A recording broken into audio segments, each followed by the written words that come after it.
We are Tottenham TV, back here for another squad building video looking ahead to next season. We've brought in 6 players already, anticipating more, but we're going to look through our squad position by position. I think there's a current crop of, 33 players there? Yeah, 33. That's not even including the likes of like Kota Takai, who's not included in this. So there's a few more as well, like lingering around. But yeah, we did this back in May, kind of seeing what we thought the squad might look like, what we want. And already it's surpassing our expectations, it's fair to say. Compared to, I mean, back then we had Paulinho starting, and we had, I think Locatelli, which wouldn't have been a bad signing. We had Vuskovic as our starting centre-back already.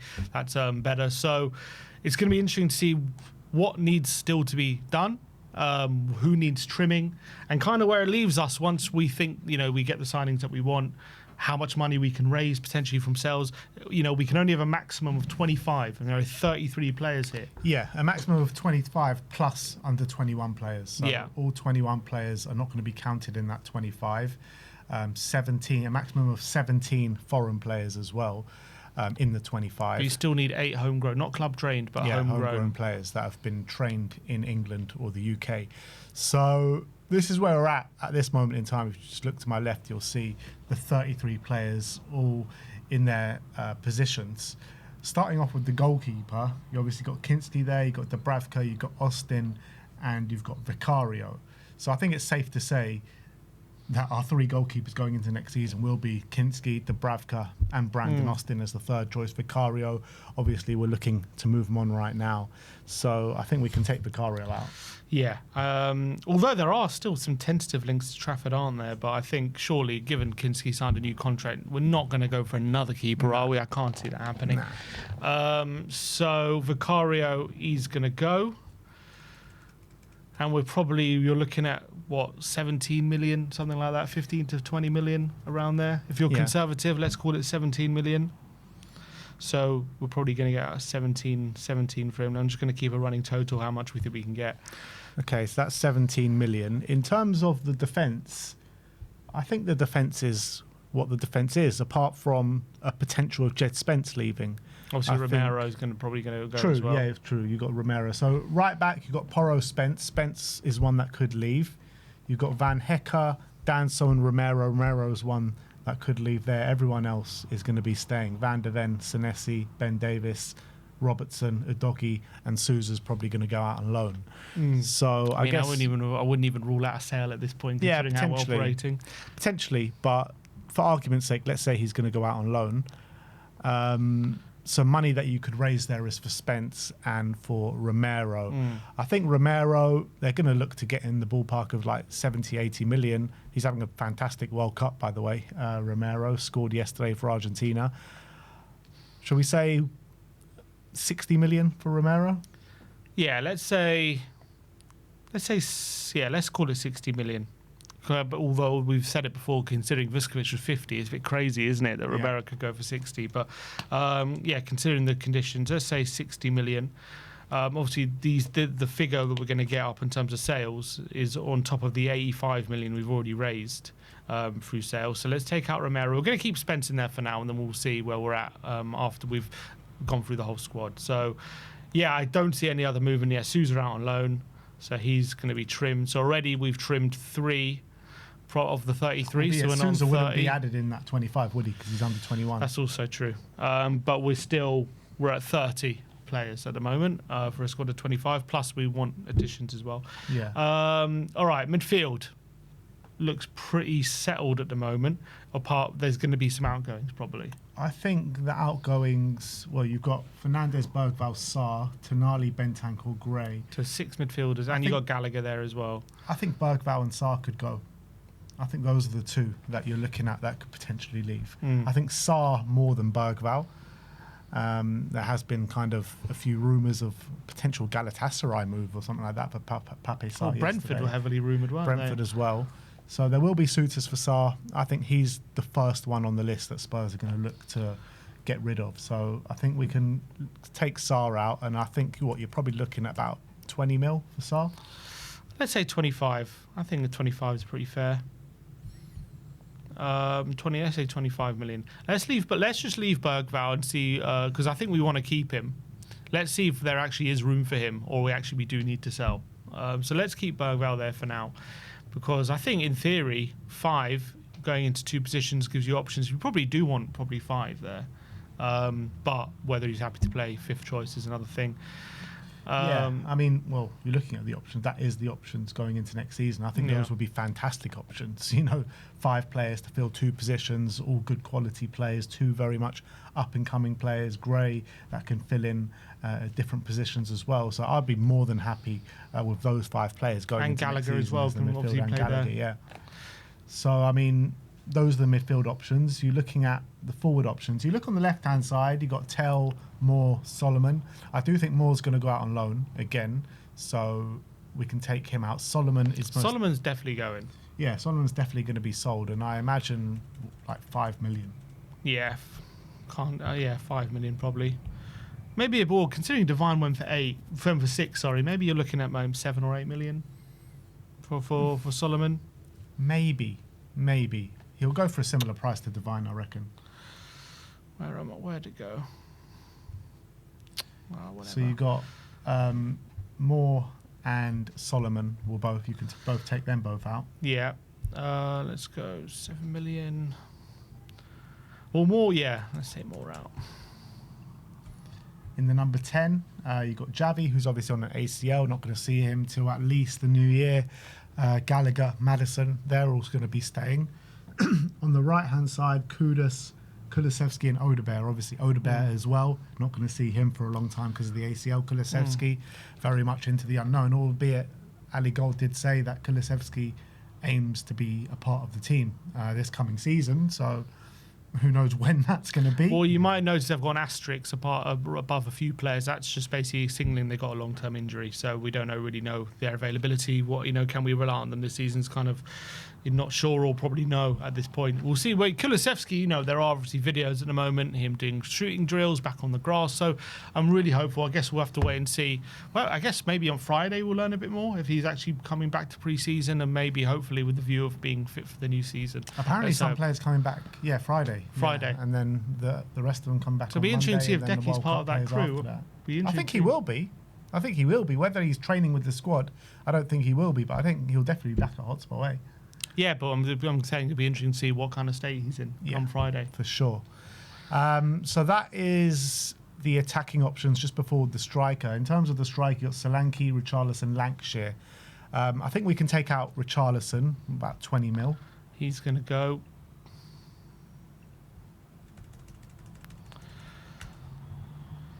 $20 million. So at the moment we're on about 130 million.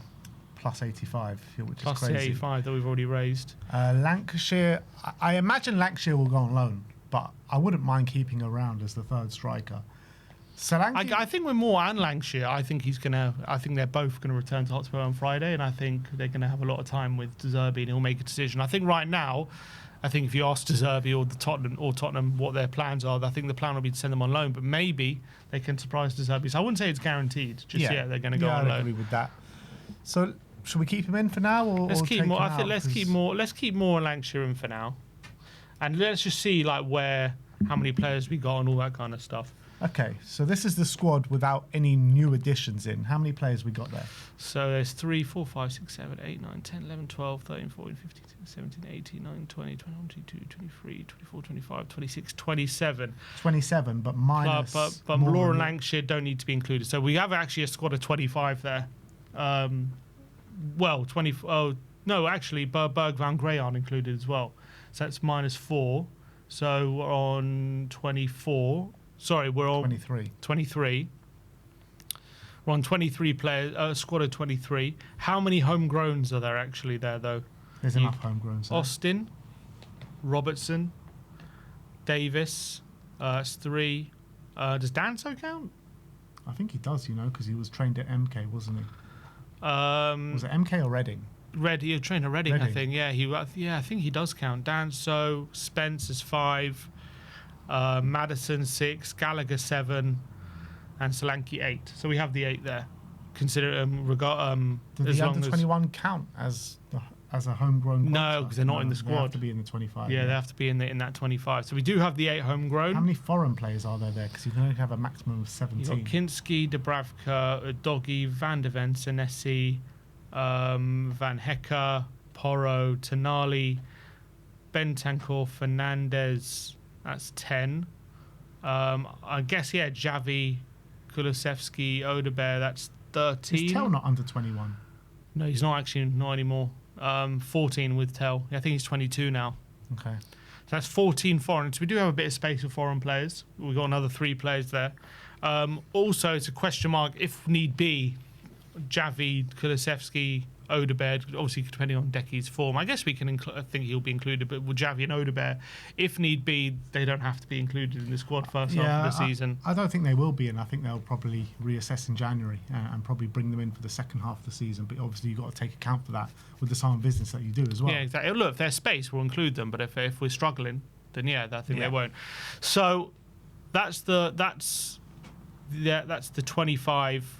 That we have, well, a squad of 25 at the moment, plus some youngsters. Is there any more trimming you think we need to do? Because obviously we need a left winger, we need a striker, we need a right winger. And I guess the question is there anywhere else do we need a potentially a right back? If Spence goes, we've got 130 million plus the 85. So at the moment we've raised 214 million in total, and at the moment we spent 36 million, right? That's how much we've spent so far this summer. So we're breaking even so far, pretty much. So far we've got a net spend of 20 million. If we get the kind of figures we're thinking, the thing is, if we sell Bergvall, do we need another one to come in, or are we okay just to sell Bergvall and not bring anyone in? I actually don't think they'll bring another one in if they sell Bergvall. Maybe they'll bring back like a Paulinia or something just to provide cover. But I don't think they'll bring in like another big money midfield signing or something like that. But looking at that, do you think there's space for Bergvall? Is he surplus to requirements, or do you think actually you're looking at space? I think there is space because you all of a sudden one injury and he's going to get minutes. So I think, you would say he probably is the best alternative to Fernandez, isn't he? That we got if Fernandez was to get injured. Yeah, I agree with that. So I would prefer to keep him around, but it's just about where Bergvall's headspace is at. Does he want to take up that role in the squad? Probably not. Yeah, that's the fear. But if we can convince him that he will get minutes and he'll be a good alternative, Fernandez, he'll be like the replacement for him. But then obviously, where does that potentially leave Gray? Obviously, Bentancur is probably the best alternative to Tonali, and then where does that leave Gray? Is Gray more of an alternative to Fernandez or Tonali? Obviously, you can play them both together, but Gray's probably the more like defensive one. Tonali says he's more of a number 6. Fernandez, he's been saying in his interviews he's more of a number 8. So, yeah, I mean, in theory, you actually think Bergvall might be ahead of the queue in that sense to Gray if you look at the squad there just on paper. But obviously Gray's much more versatile and I don't know, more trusted, I guess, right now than Bergvall. So maybe if Fernandez was to get injured, would he choose Gray over Bergvall? I think if Fernandez got injured, Bergvall would be the one. I really believe that, but I think Gray could do a decent job there as well. Look, in an ideal world, I'd like to keep them all around, but Gray, Bergvall's obviously come out and talked about his frustrations or put in a transfer request or something. So once you put in a transfer request, I just feel like it's only going to go one way. So if we're saying we're taking Bergvall out, put Gray there, and take Bergvall out, and we're getting what we're getting. Already, 50 mil. Yeah, we rejected 45, didn't we? So let's say we're getting 50 million for Bergvall on 179. On 200 more. I'm making a profit at the moment, which is mad. If you look, so the front line, we obviously need a left winger. Heavy rumours to Leao, Savinho, Nusa. By the way, that getting rid of Bergvall hasn't changed the squad numbers though, because we're still at 25. Yeah, we're still at 25. So because he doesn't have to be included. A squad member's going to have to leave. It's going to have to be one in, one out from this point in, and we're still massively lacking numbers in the forward line, or quality in the forward line, let's say. So it is a potential that this could actually spell the end of Odegaard at Spurs. because if we bring in someone in the forward line, Odebear is going to be a full guy in terms of a space in the squad. And is Odebear going to get back in after January? Probably not. So Odebear could have kicked his last ball for Spurs. Yeah, it's very possible. It's very possible because we have to make some ruthless decisions, and we have to see where Odebear is right now, because he's obviously done his ACL. He's still a young up and coming player. He was good, but he didn't. Obviously, he's not quite at the level that we want or need. And if we're going to be, the same goes for Matisse Tell. Just so what Matisse Tell says, he's available. He's available. Yeah. Yeah. So that, that's just the difference. So let's say, if rumours are true, let's say if we can add in a Savinho. I'll go for Rafael Leao. Well, we need two, don't we? Yeah. And a striker. I think add in both Rafael Leao and Savinho, but then two players we need to take out. So Odebear will be one of those players. Who is going to be the other player that we take out?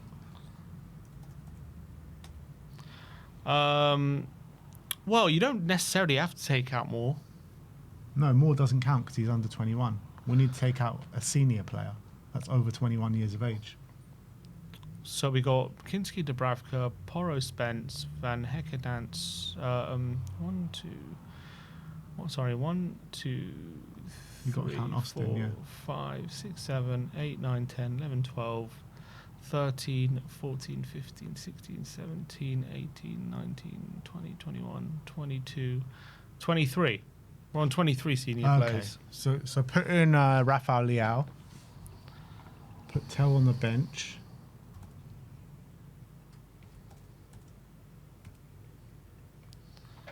So that leaves us with one more. One more we can bring in. 24. That's 24, and we're okay with homegrown. We're okay with foreign players, so we just need a striker. So yeah, I guess for argument's sake, should we put Krupi in?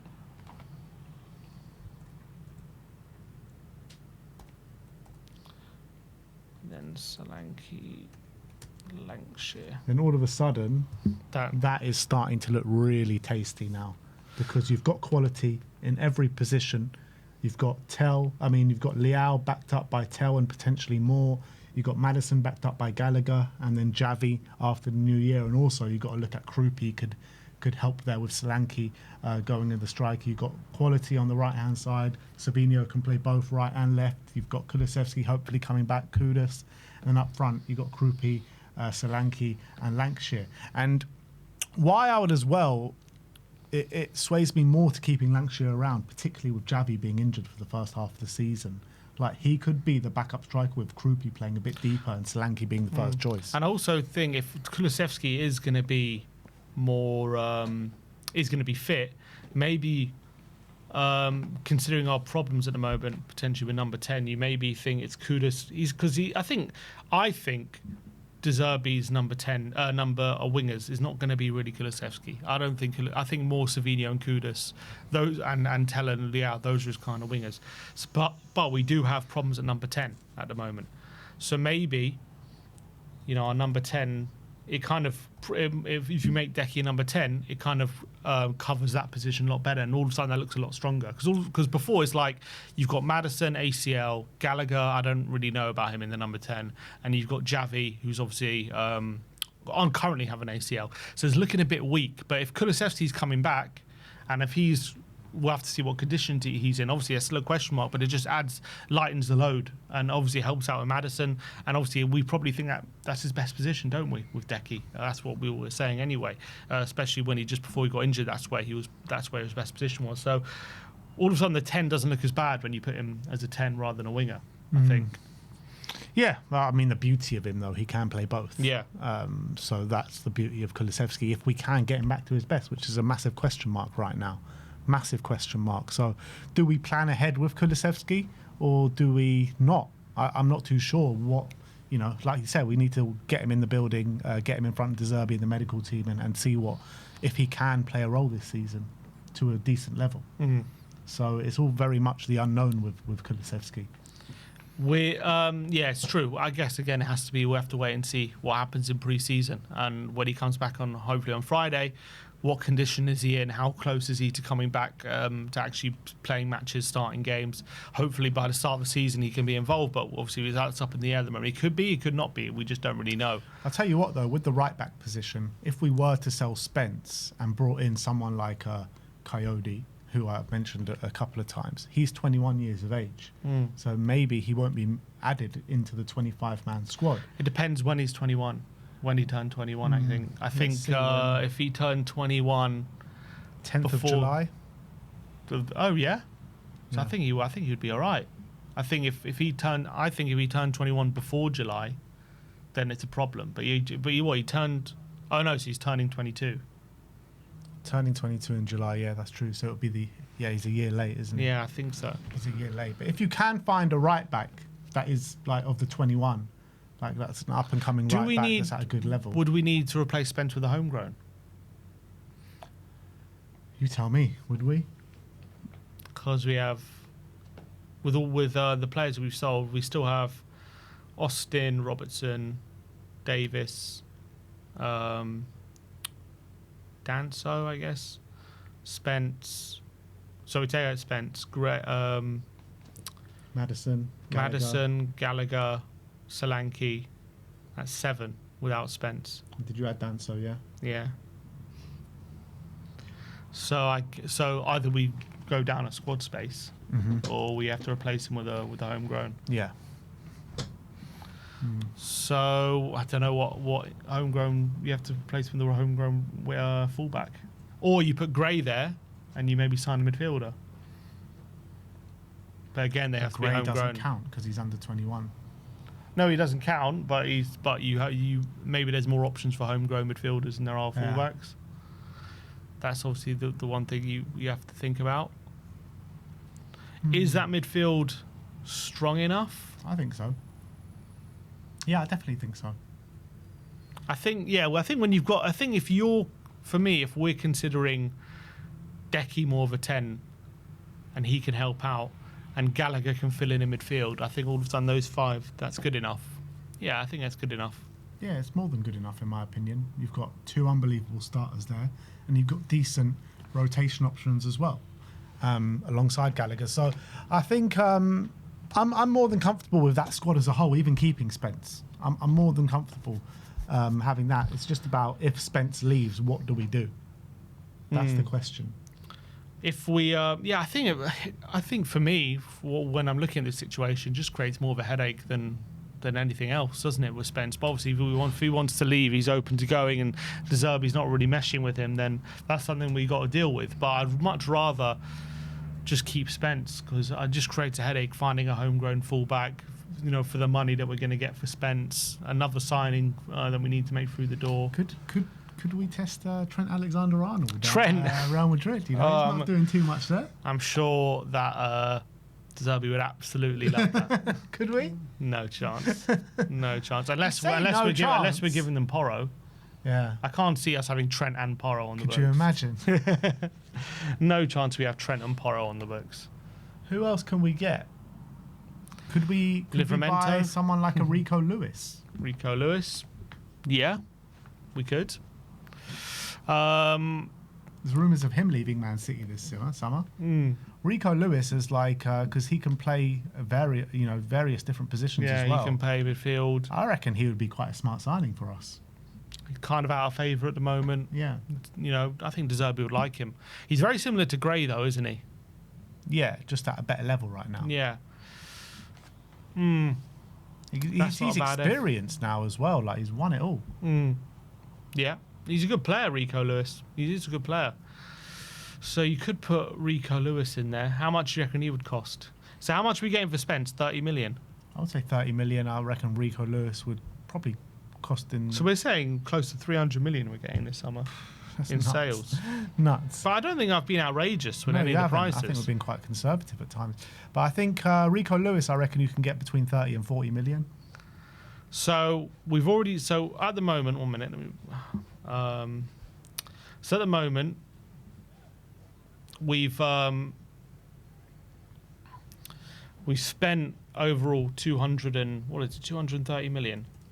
Around about 235 million we've spent. we've right now, as of now, we've received 85. If we do what we're saying now, we're going to receive 294 million. We're saying including Spence. Including Spence, 17 Vicario, 60 for Romero, 7 for Solomon, 25 for Sarr, 20 for Richarlison. Take out Spence and let's put in Rico Lewis for argument's sake. So let's say we sign Rico Lewis from City.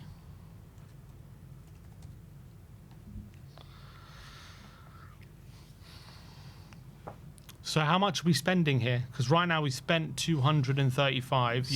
I would say 50 million on Leao.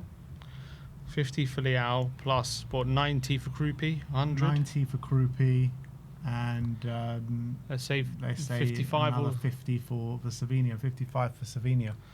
So that takes our total spend to 430 million. Oh, plus Rico Lewis, how much would he be? Say 35 million. So 465. Yeah. But when you take away, if we're doing it a net spend, you take away the 294 that we so we're probably going to get. It's only a net spend of 170, which that's something that Spurs have been accustomed to doing many times. That's not crazy, is it? No, not at all. 170 million. I really like the makeup of that squad. I think this squad can definitely challenge for the top 4 next season. 100%. I think you've got quality all over the pitch. You've got really good it's not just the starting 11, isn't it?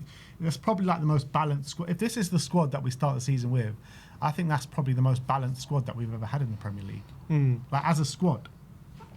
And I think it might be worth keeping more. It depends on how we fancy them, but it might be worth keeping them around while we have all these long-term injuries right now, just to lighten the load on some of these players. But obviously with Tel and Leao there, it would be hard for Moore to get in on the left. Might be a bit easier in the centre, depending on what Decky and Maddison are going to be like. Yeah. Obviously, Kudus, Savinho, that's pretty on lockdown. I love that alternatives, because imagine you got Kudus running at you for an hour and then Savinho comes on. How difficult that's going to be for defenders to deal with. The one thing that worries me a little bit here is the creativity from the 10. Because you've got Maddison. Maddison, we know he's susceptible to an injury. Every season he's got a big injury. And he's coming off an ACL. If Maddison is injured, who's going to be like the chief creator in the 10? Yeah, Decky's kind of a different kind of 10, isn't he? I'm not saying he's not creative, but he likes the ball to feet. He likes muscling players off the ball. He creates space in that way. He carries the ball. He's not one like Maddison who can kind of pick a lock or has that vision. I'm not saying he's bad passing, and he can do it sometimes, but that's what Maddison does. He can see the whole picture, whereas Decky's very, very different to that. Yeah. So, yeah, I agree. That would be a concern. If Maddison wants to pick up an injury. That's like the only real concern I have about this squad. I think you've got good backups, good starters in every position. What I would say, the difference now compared to maybe when we had Maddison before, where he was pretty much our only creative outlet, is I feel like so many players in the squad now are so much more comfortable on the ball. Last season, when you're looking at how we were playing for a lot of the season, you had Romero and Porro, but like pretty much none of the midfielders were that comfortable on the ball. Obviously, we had Maddison out for a lot of the season, but a lot of our attackers were either not great on the ball or very young and still learning. So now you got Senesi, you got Van Hecke, you've got Porro, who's still obviously growing, but you've got Kinski, you've got Tonali, you've got Fernandez. Got Savinho and Kudus, having Kudus' back fit. All of a sudden, hopefully, that issue of just relying on basically Maddison and Porro to do something will be alleviated a bit, because we've got so much more players who are comfortable on the ball and like to take the initiative, whereas before it was very, very different. They treated it like a hot potato before, and they weren't comfortable with it. So I think especially with Fernandez and Tonali, but obviously you add Senesi and Van Hecke into that because they're also great on the ball, but especially with Fernandez and Tonali, hopefully it's not going to be the fact that like Maddison has no one to pass to, he has no one to play with, whereas before it felt like he got the ball and he had to do something with it, because if he didn't, no one else was going to, what I mean? Exactly the same with Javi as well. Yeah, and hopefully it'll be different now. It will definitely be different. No doubt about it will be different, not just because of the personnel, because of the tactics as well. So, I'll be delighted if this is our end squad going into the start of the season. I think it's quite realistic as well. I mean, obviously, the 3 forward players we've been heavily linked with. Rico Lewis, there's been no links or anything, but I think it's just one that makes sense if Spence was to leave. If Spence is to stay, fair enough, then obviously we don't need him. But if Spence was to leave, I do think Rico Lewis just makes sense. Yeah, a player who's out of favour. And he's a good. I think De Zerbi would really like him because he's, again, a good technical player. I think he would really suit the inverted role as well. Obviously, there are reasons why he's out of favour at City at the moment. I guess he was good for a time, but then at the moment, I don't know if they've outgrown him or I don't know what's going on with it. He just hasn't had the same game time recently as he was. He used to be really trusted, didn't he? And he not as much last season, but I do think he's a good player. Maybe he just needs a new environment. And he's also one that, if we do get an injury in midfield, he can fill in those areas as well. Yeah, true. Yeah, I think that's really well balanced. And I think if you look at the forward line, you've got finishers like Krupi, and then you've also got real creative wingers like Savinho and Kudus, and you've got more goal scoring, maybe eye for goal wingers like Liao and Tell, who are much more in that vein. You've got creators in Maddison. You've maybe just one, which is a bit of an issue, but you've obviously got Decky who could fill in. Hopefully he's back. And then in midfield, I think you've got a really good balance with Fernandes, Tonali, Graham, Bentancur, and Gallagher can fill in there as well. So I think you've got a really good balance of players who have good physical profiles, but obviously really comfortable on the ball and really technical as well. And I do think now, you look at those midfielders, and most of them should be comfortable with what De Zerbi asks of him, whereas maybe last season it wasn't quite the case. And now as well, in deeper play, with all the defenders we have, they're all pretty comfortable on the ball and in build-up. So that should really suit what De Zerbi wants his defenders to do as well. And if we do all of this for a, I mean, what we're saying here is we could do all this for a net spend of 170 million, right? Mad. Which, by the way, we've been talking about having net spends of 300 million. So in theory, what we're kind of saying is, if we are stuck on a price for Krupi, we could actually push the bar out a bit more and go to that 100, because the money, there is room for that. Yeah, 100%. And maybe if we wanted to look in a different direction, there is a lot of money. There is even more room than we think to actually go further than even when we're looking at the prices that we're talking about. We could actually go higher. So we're talking about 90. Is that realistic? But we could go to 100 for Krupi, which surely that's a fair price. You would have to think. Like, we could go to 60 for Liao, we could go to 60 for Savinho, and our net spend wouldn't be horrendous. Yeah, exactly. And maybe there could be another surprise signing or surprise sale. Like, let's say we wanted to get rid of Tell and really upgrade on him, and bring like 80-90 million pound winger instead of Tell, which I would be very much open to. Now we're able to spend. Now we've got the balls to actually go and spend 100 million pound on a player, 80 million pound on a player. Nobody should be safe, right? If anyone's underperforming, they should be out the door, and that's it. I don't think we got time to wait around for players to develop 2 or 3 years anymore. I do wonder I think pre-season is going to be interesting when it comes to the likes of Maddison and Decky, because obviously Javel we can't sell. I don't know if we can actually sell Decky, but like with Maddison potentially, if he is not at his very, like, if we're not seeing him, like, we don't really have time for him to like have a season to get back to his best. We need to see him kind of getting there quite quickly. Now, he has had a few games last season, so hopefully that would have helped him along. And obviously we're all hoping we see the very best of Maddison, because I think Maddison at his best is one of the best 10s in the league. He's phenomenal.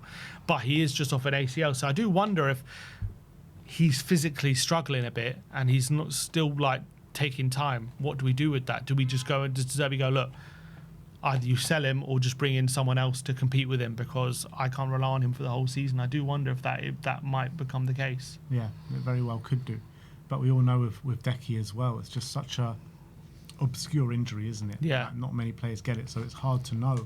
Even for the medical team, it's probably hard to know when he's actually going to get back to his best. So it's going to be very interesting to see what decision they come to with Dejan Kulusevski. And on top of that, like, you're not going to get teams to buy him right now. Yeah, that's the thing. He's not really a sellable asset, is he, at the moment, because he needs to prove he can do it on the pitch again before the clubs look at him. Exactly. So he'll have to stay. But Maddison, maybe, I mean, let's say we do think maybe, he's never going to win the net for next season. We don't think he might reach his best. Do we sell him? Do we maybe keep him around and just add another number 10? Maddison's going to be club captain next season. He potentially could be, yeah. But that's a question mark. Do we sign maybe a younger player? I think Maddison can get back to his best next season. Yeah, I'm hoping so. I'm just saying it's a question mark, isn't it? We don't know. He's off the back of an ACL, so it's just a bit of a question. Can we rely? The question is, I guess, is not necessarily can he get back to his best. It's can we rely on him as our sole kind of main number 10 next season, or does he need some help? And is Decky and Gallagher enough? That's the questions. It does make me think with that. Alongside Krupi, maybe we need to buy another striker as well, so Krupi can maybe help out in the 10. Yeah. Obviously, you've got Lancashire there, we're saying. So it would be really great if Lancashire is actually an option, because then Krupi can drop back in the interim while Decky maybe gets back to full fitness, where maybe Maddison's there. And obviously Xavi as well. The only work around that is to sell Solanke. If you sell Solanke, bring in like an amazing number 9, then Krupi could, hover between be that both. shadow striker. Yeah. Which I'm open to. I mean, who would we sign at number 9 if we replace him with replacement? Osimhen, Victor Osimhen. Obviously. Yeah, I mean, that would be too much. Surely that's not real. Maybe it is realistic. Why not, though? He's at Galatasaray. Why should that not be realistic? I mean, the net spend says we can do it. Why not? Like, I don't understand why not. Everyone says it's unrealistic, but everyone's got their old Tottenham hat on. It's true. This is the new Tottenham. Tonali and Fernandes is unrealistic. Free spending Tottenham. Let's go get Victor Osimhen. If you got Victor Osimhen in replace of Solanke, then all of a sudden, wow, this sky's the limit. So we sold Solanke for what, 40, 50? I don't think anyone's paying 50 for him. I reckon He might do. I reckon 35, 40. I reckon you can get more than that. No, I don't think so. Not off the back of the 2 seasons he's just had. I still think that people see him as a good striker. I think 45 to 50. He's had 2 really poor years and really poor injury-ravaged years. He's going to need to prove himself. In his first season, when he played, he wasn't bad, though. He was pretty good when he actually played. He was just injured. Well, that's the whole point. No one's going to buy a croc, are they? He's not a croc, though. Yeah, but at this moment in time, he's barely played over the last 2 years. So who's going to trust him? Last season was different. I think the first season, I wouldn't say he barely played, but last season, yeah, he missed 6 months, didn't he? And over a weird injury or whatever. I don't know what was going on there. But even then, when he came back, he scored quite a few goals when he came back, but then he got injured again. Yeah, but he was playing poorly when he came back. He had that really good game against Man City, and then maybe one good game after that. Yeah, but the whole team was playing poorly.